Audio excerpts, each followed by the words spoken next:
Leo, this is the first film you've been in quite a long time where you're not the only name above the title, and And it sucks. and where It's very uncomfortable for all of us.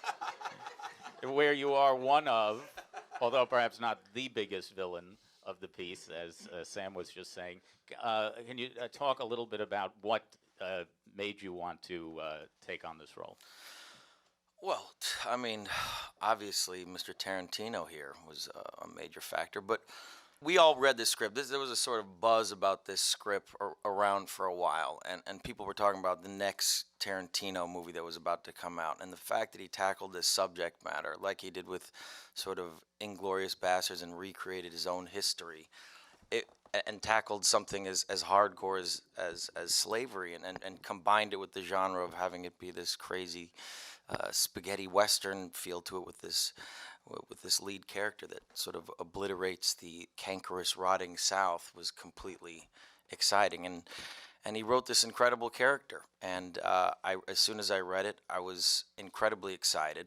I mean, this man was, as Quentin put it, he was a character that represented everything that was wrong with the South at the time. You know what I mean? He was like a young Louis XIV, a young sort of a prince that wanted to hold on to his position of privilege at all costs, justified away, even though he was integrated his whole life with black people. He brought up by a black man, lived with him his entire life. He had to find a moral justification to treat people this way and continue his business. He had a plantation to run.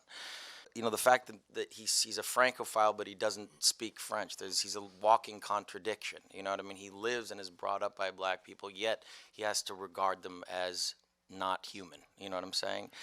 I mean, there was absolutely nothing about this man that I could identify with. I hated him, and it was one of the most narcissistic, self-indulgent, racist, horrible characters I've ever read in my entire life. And I had to do it. It was too good not to do. It was too good of a character in that sense. And